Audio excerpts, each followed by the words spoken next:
What's up everybody, Smoove Cosplay here, your favorite salsa dancing cosplayer. Today I'm giving you guys another cosplay spotlight. This one is my second mashup, DjangoFett, which is a combination of Django Unchained from the movie Django Unchained and DjangoFett from Star Wars Attack of the Clones. Now, I don't remember what set me down this rabbit hole of thoughts here, but I just remember one day the thought just kind of popped in my head. Wait, Django Unchained, DjangoFett. They're spelled differently, but pronounced the same. They're both bounty hunters. Their color schemes are similar enough. One used to be a slave, one pilots a ship called Slave One. Why has no one done this yet? Why has no one mashed these two characters up together? Like, that's just too genius. I'm surprised no one's done this already. So just to make sure that no one had done it already, of course I go to the interwebs and just Google Django, the silent DjangoFett and DjangoFett cosplay. Now, just to explain, when it comes to canon characters or already established characters, then now while I do get a kick out of, or I do like cosplaying as characters that aren't already overdone in cosplay, no diss to anybody who does that. Y'all know me, like, do your thing, cosplay your way. I'm not gonna hate on people who do characters that are oversaturated in cosplay. That's just not my thing. When it comes to characters who are already established, I don't feel like, okay, I gotta be the first person to do it. Now, I like it when I am, but that doesn't deter me from cosplaying a character if it's already been done, or if a lot of people have already done it. If I like it enough, I'm gonna do it. But when it comes to, and also, side note, I feel like it's really ridiculous to expect to be the only person that does a cosplay. Like, if you're the first person to do it, you're not going to be the first person for long. Like, there are as many characters as there are out there. There are far too few characters and far too many cosplayers for people to think that they own a character, or to be upset that they're not the only person cosplaying as that character at the convention and things like that. That's just unrealistic. Now, when it comes to original ideas, when it comes to things like mashups, original concepts, things like that, or an original design for a character, I feel differently there, because I like being a trendsetter when it comes to those things. Like, the thrill for me with those is, doing something that someone has not already thought of, doing something that's not already out there. Now, if someone comes behind me and does, the same thing, cool. Like, I support that.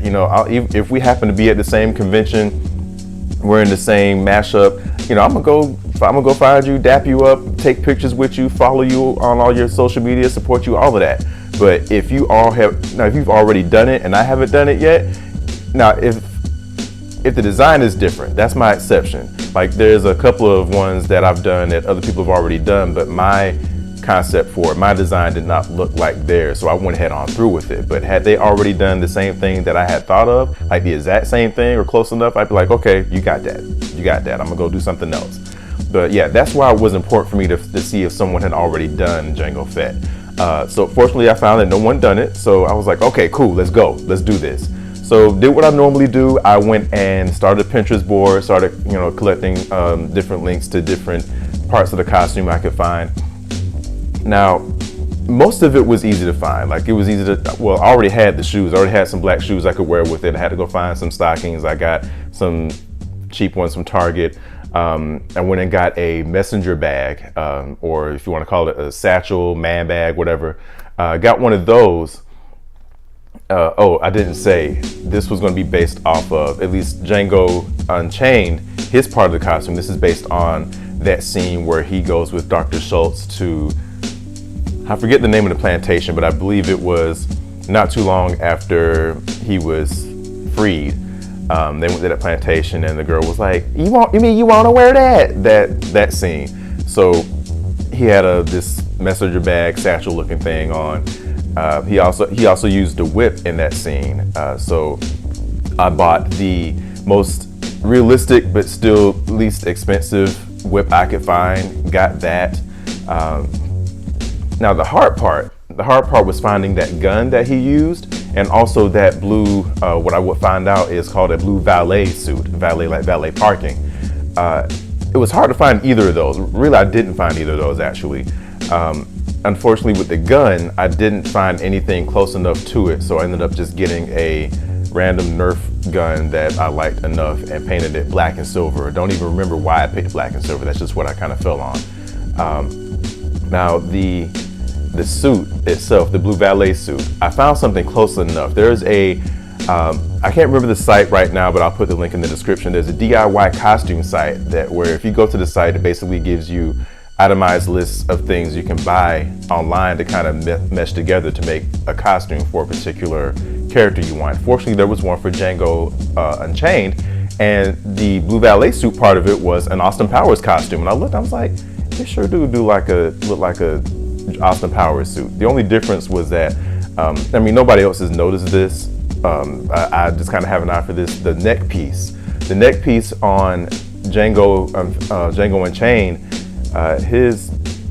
the neck piece is more of a bow, like the kind of knot that you would tie your shoes with, whereas Austin Powers' neck piece looks more like I'm probably going to pronounce this wrong, it's spelled J-A-B-O-T, Jabot, maybe, whatever. It's more like the kind of ruffled neck piece that Prince would wear. So that's really the only difference. Other than that, they look almost the same, except that of course, I had to roll up the pant leg for the costume to match what Django did. So, I mean, it was calculated risk. Like, I knew a handful of people at least would be able to say, I realized you just repurposed a Austin Powers suit. I'm like, all right, cool. I mean, you found me out. You want a cookie? Anyway, so, but still, it worked. It did its job. So put all that together, and of course I had to get the DjangoFett part of it. So I got a Mandalorian helmet, put that on, all that went together. It was a hit at the con. It was not as much of a hit as it's not as much of a hit as Jules Windu was, but it definitely still went over well.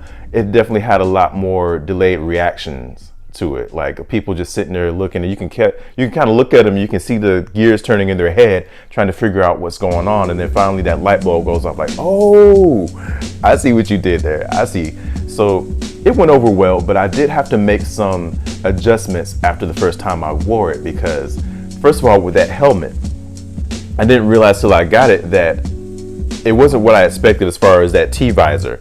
So I was expecting it to be visible throughout the whole visor, but it wasn't. Only about 3.5 to 4 inches horizontally was visible, and only about the same distance up and down was visible. So the whole T-visor wasn't visible. And also the visor that was visible, it was not shaded. So that way, if you were about close enough to me to have a conversation with me, you could see my nose through it. So I made the mistake of fixing that by spray painting that part from the eyes down, so that way nobody could see that. It did its job, but walking around, now I only have about this much space to see through the whole time that I'm wearing the helmet. And I'm like, crap, I don't have any peripheral vision at all. Like, I literally had to turn my head all the way to the left to see to the left, all the way to the right to see to the right, had to look down to see the ground at all at any point. And which made me really paranoid coming up the steps and escalators. I was like, I don't want to trip. I don't want to mess up and end up on YouTube tomorrow. So I'm looking dead at the ground every time that I hit some stairs. Fortunately, I actually didn't trip and fall. I didn't bump into anybody any more than just a light shoulder brush or whatever.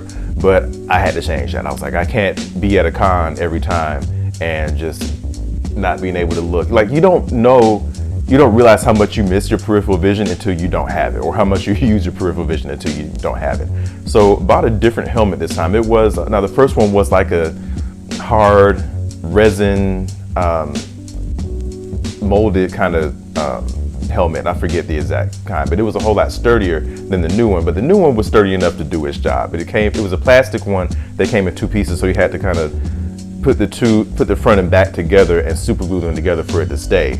But the T-visor was completely visible throughout the whole part. So that's the part that really did it for me. I'm like, okay, now I can actually see, well, as much as you can see through this type of visor, but a whole lot better than not having any peripheral vision at all.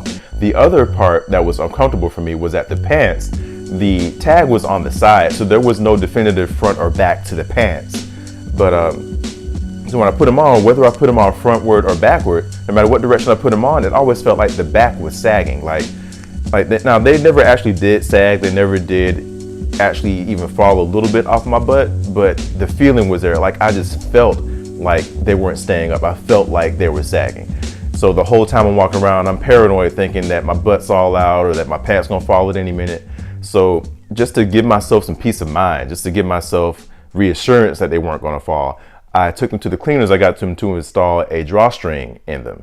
So that worked. So every time I wore them after that, I'm like, all right, cool. I know my pants ain't falling down. The other thing I did was, this wasn't a comfort thing, but this is more of adding a more mashup to the mashup, if you will, because my goal with my mashups is to make them as equally both parts of the two characters as possible. Excuse me, but with this mashup, I really was only DjangoFett from Star Wars from the neck up, and I was Django Unchained entirely from the neck down.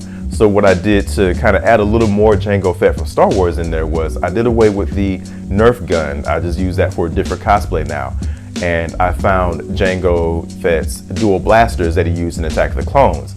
So the dual blasters, of course, I found the ones that came with the holsters. So I put the holsters around my waist, on my legs, and got those guns. So that way it's still not equal parts DjangoFett and Django Unchained, but it has a lot more DjangoFett with it.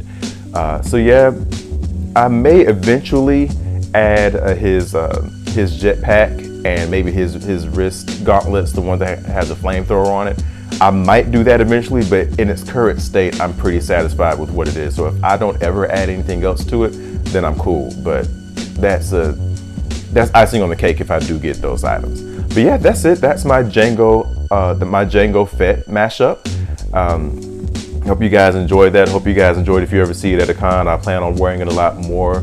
I recently reshot it, but before that I hadn't worn it in a couple of years, so it's time to bring it back out. None of my cosplays really have enough mileage on them to for me to consider retiring any of them right now. So it'll make its way back. But that's it. You guys have a great night. You guys have an awesome time at whatever con you're going to next. Have a good luck on your builds, your cosplays that are coming up. Hit that subscribe button for me, and I will see you at the next video. Peace.